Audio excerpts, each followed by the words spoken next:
Bonjour YouTube, donc aujourd'hui petite présentation et un petit retour d'expérience sur un nouvel objet que j'ai reçu dernièrement.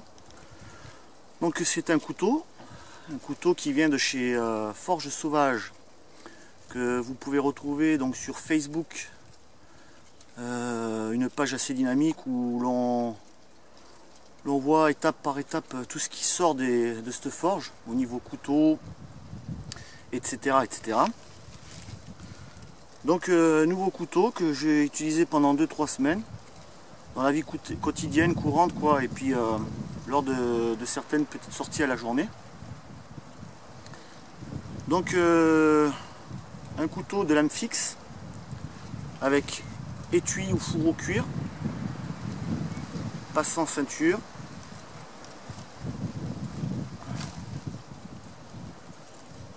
Donc ce couteau a été réalisé sur un morceau de lame de ressort de camion, de poids lourd, donc en acier carbone. Le manche au niveau du bois, c'est de l'abricotier, donc c'est surprenant, mais du bois de fruitier, pourquoi pas. Là actuellement il a une couleur un petit peu sortie de forge, donc il n'est pas encore tout à fait patiné, mais je pense qu'il prendra une teinte très agréable après multiples utilisations. Donc nous avons un manche qui fait 10 cm de long pour une lame de 12 cm, une longueur totale de 22 cm, donc lame fixe évidemment, rivetée sur 3 points, une épaisseur de lame de 5 mm qui finit en pointe de lame à 2 mm. Dans l'idée, c'est une émouture scandinave avec une finition brute sortie de forge. Vous avez sur le dessus de la lame donc des petites incisions de manière à ce que au niveau du grip du pouce vous ayez un bon contact sans que ça dérape. Une petite garde qui permet de venir avec l'index bien se caler lors d'une utilisation, pas bourrin, mais quand on veut un peu taper dedans quoi. Un petit manche, mais un petit manche qui vient parfaitement dans ma main, ce qui me permet d'avoir vraiment un très bon maintien au niveau du couteau. Donc une lame très pointue qui est très intéressante pour soit dépecer des petits animaux sauvages ou d'élevage, qui permet d'ouvrir aussi et vider un poisson. Bientôt l'ouverture de la truite. Donc, je pourrais carrément tester sur place si on mange le midi. Pourquoi pas dépecer un lapin, un écureuil, ce que vous avez attrapé pendant un bivouac ou pendant une randonnée à long terme. Donc voilà, un couteau de très très bonne qualité, qui a un prix quand même assez conséquent, c'est de l'artisanat, beaucoup d'heures de travail dessus. Une finition à mon goût irréprochable. Un fourreau fait main aussi, en cuir, légèrement patiné, avec de bonnes coutures. Et toujours le petit logo de chez Forge Sauvage. Peut-être un petit point négatif par rapport à ce couteau, au niveau de l'affûtage. L'affûtage se fait correctement, mais il faut quand même insister avec une bonne pierre. Mais bon, après sinon, pour ceux qui aiment avoir un couteau qui coupe quand même assez bien, un affûtage simple réalisera un bon tranchant. Que dire de plus par rapport au dos de lame? C'est donc incliné à 90%, assez franc, ce qui permet qu'avec le Fire Steel, vous pouvez venir dégager largement vos étincelles. Et comme c'est de l'acier carbone, pas de problème au niveau de la percussion sur un silex. Voilà, donc un bon couteau. Pour le moment, tout ce que j'ai voulu réaliser avec, j'ai pas à me plaindre. J'ai pas encore bâtonné. Mais bon, pour bâtonner, j'ai mon couteau de camp.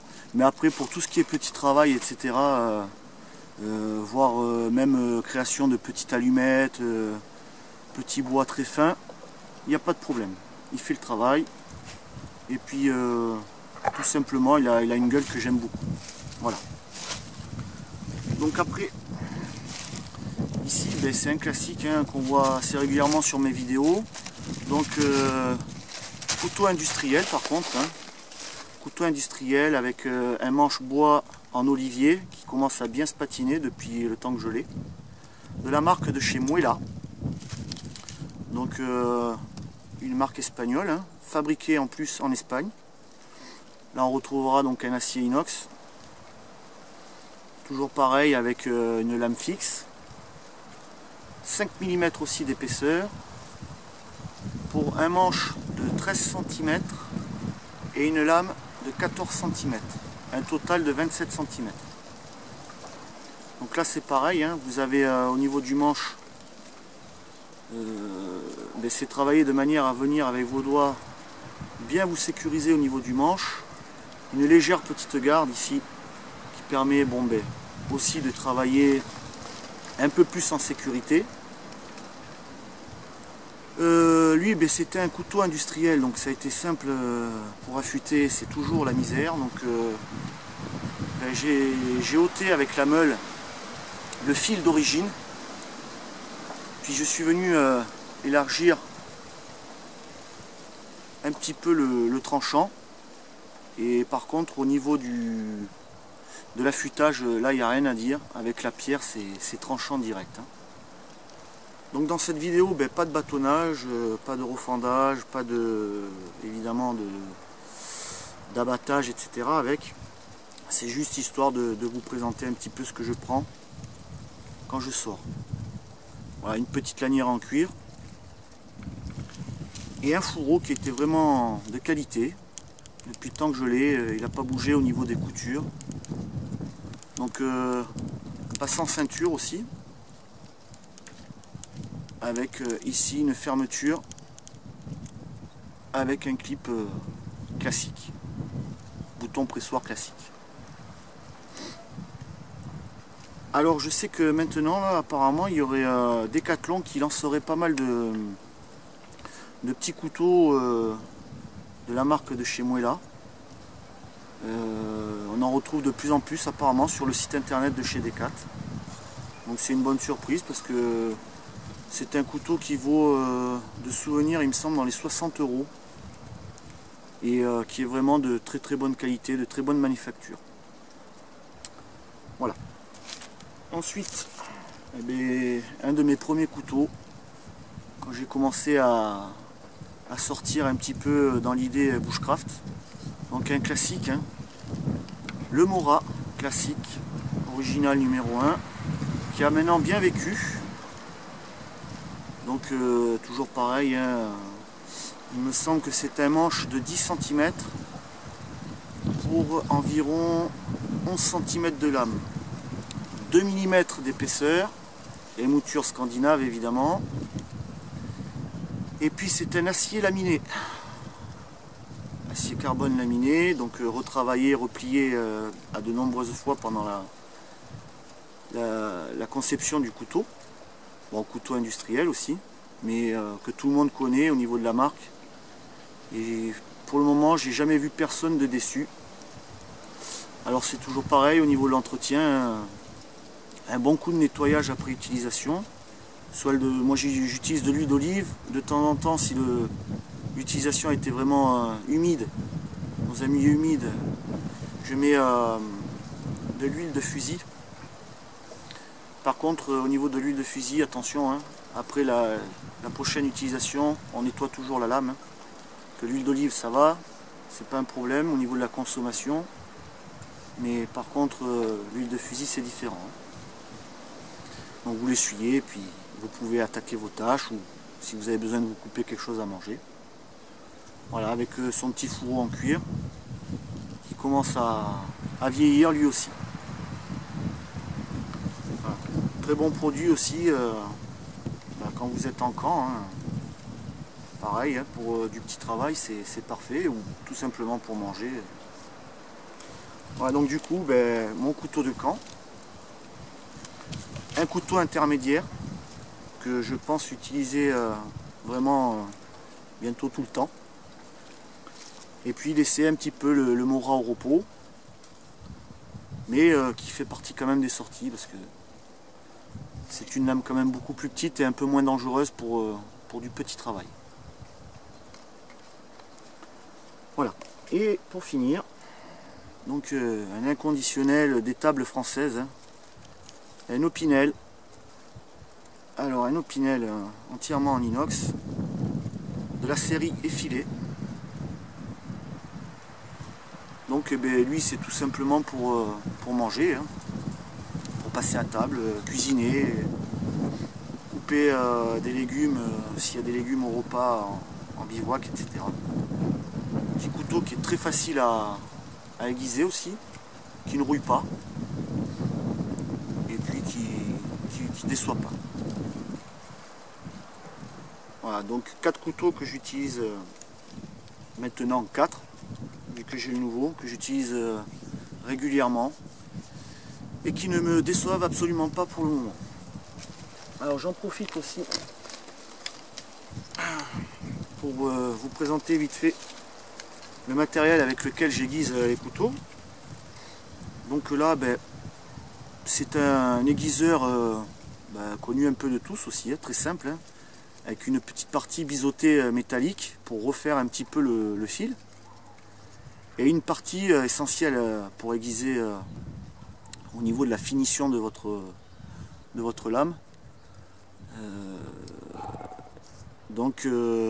Tout simple.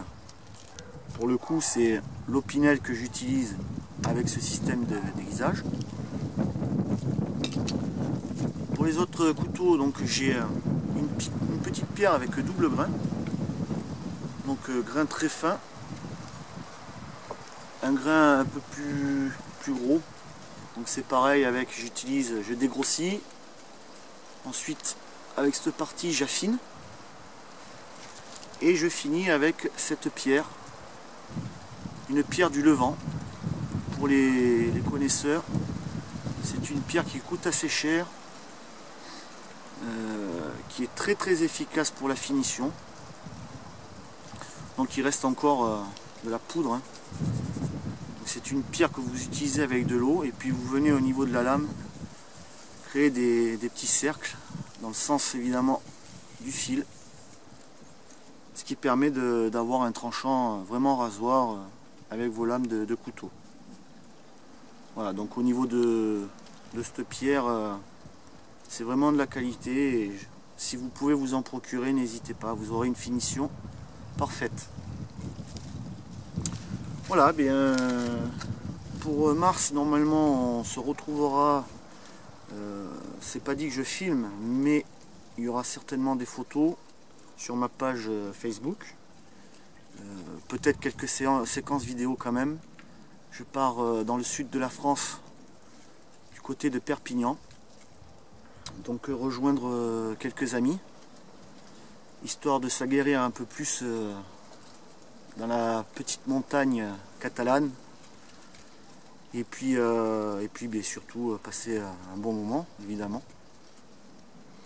Malheureusement on devait faire une vidéo fin février, ça n'a pas pu se faire parce que presque personne n'était disponible. Nombreux du groupe ont été donc mobilisés pour les derniers attentats sur Paris, ce qui fait que peu de disponibilité. Donc, du coup, moi je suis sorti quand même, mais j'ai pas filmé, c'était tout simple. Donc du coup, pas eu de vidéo fin février comme je vous l'avais dit. Mais ce qui est sûr, c'est que mars, il y aura donc, je pense, quelques clins d'œil, quelques petites séquences vidéo. Donc j'espère que cette petite revue, ce petit retour d'expérience très simple vous a plu. Et je vous dis à très bientôt.